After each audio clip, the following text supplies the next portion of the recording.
News night में सबसे पहले बात विकसित भारत संकल्प यात्रा की, जिसके जरिए देश भर के कोने कोने तक आम लोगों को सरकार की योजनाओं के बारे में बताया जा रहा है, उन्हें जागरूक किया जा रहा है। और ये आज और भी विशेष रही क्योंकि पीएम मोदी ने विकसित भारत संकल्प यात्रा के लाभार्थियों से संवाद किया। मोदी सरकार की जन कल्याण योजनाओं को जन जन तक पहुंचाने के लिए विकसित भारत संकल्प यात्रा देश भर में जारी है। मोदी की गारंटी वाली गाड़ी गांव-गांव पहुंच रही है और पात्र लोगों को सरकारी योजनाओं से जोड़ा जा रहा है। प्रधानमंत्री नरेंद्र मोदी ने बुधवार को विकसित भारत संकल्प यात्रा के लाभार्थियों से संवाद किया। पीएम ने देश भर से जुड़े लाभार्थियों से वर्चुअल माध्यम से बातचीत की। इन सभी ने अपने जीवन में आए सकारात्मक बदलाव के बारे में बताया। पीएम ने कहा कि यात्रा शुरू होने के बाद उज्ज्वला गैस कनेक्शन के लिए 4.5 लाख नए लाभार्थियों ने आवेदन किया है।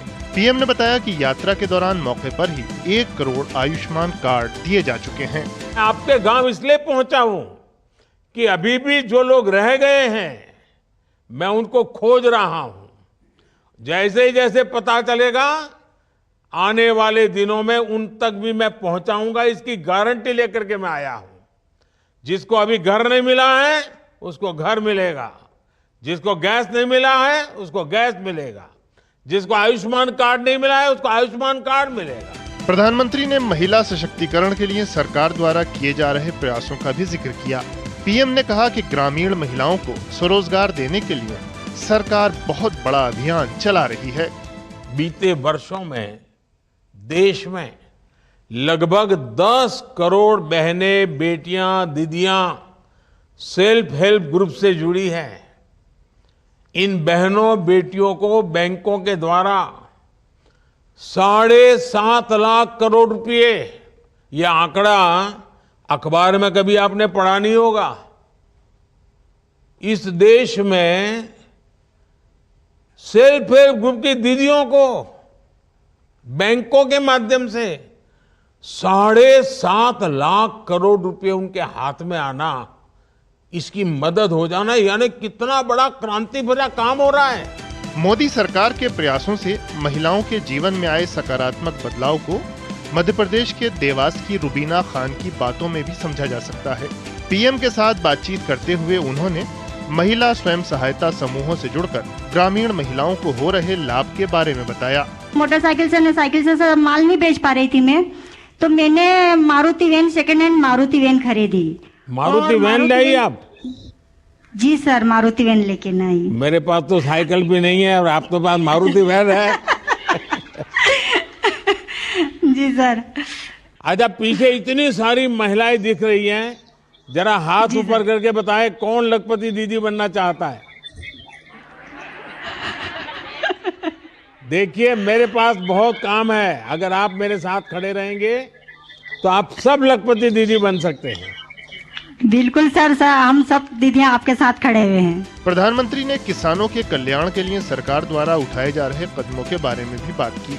पीएम ने कहा कि ग्रामीण क्षेत्रों में कृषि उपज के भंडारण की व्यवस्था करने के लिए सरकार विशेष रूप से काम कर रही है। हमारे गांवों में एक और समस्या भंडारण की सुविधाओं के अभाव की रही है। इसके कारण छोटे किसानों को आनन फानन में ही अपनी उपज बेचने के लिए मजबूर होना पड़ता है। इसके कारण कई बार उन्हें उपज का उचित दाम नहीं मिल पाता।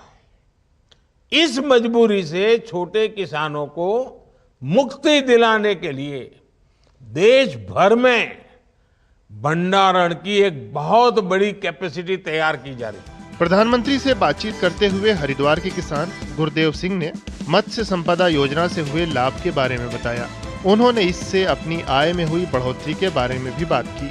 वहीं तमिलनाडु के तिरुवल्लुर से जुड़े कृषक हरिकृष्ण ने बताया कि उन्हें किस प्रकार केंद्र सरकार की कृषि विकास योजनाओं से लाभ हुआ है।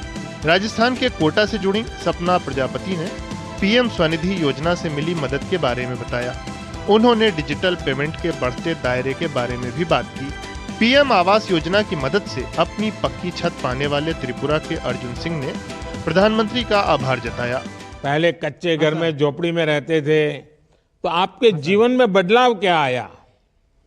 मेरे जीवन में बहुत बदला है सर। मैं पहला बहुत दुख में था, कच्चे घर में था, कच्चे चूल्हा में भी खाना बनाना था। सब आप सर आपके दुआ में बहुत खुश हूँ, मैं बहुत खुश हूँ सर। 15 नवंबर से देश भर में विकसित भारत संकल्प यात्रा जारी है। इसका लक्ष्य सरकार की प्रमुख योजनाओं को अंतिम छोर तक ले जाना है। इन आयोजनों के माध्यम से लोगों को जन कल्याण योजनाओं के बारे में विस्तार से जानकारी दी जा रही है। जन कल्याण योजनाओं का लाभ समयबद्ध तरीके से सभी लक्षित लाभार्थियों तक पहुंचाने में विकसित भारत संकल्प यात्रा अहम और प्रभावी पहल साबित हो रही है। Bureau report, DD news. और आज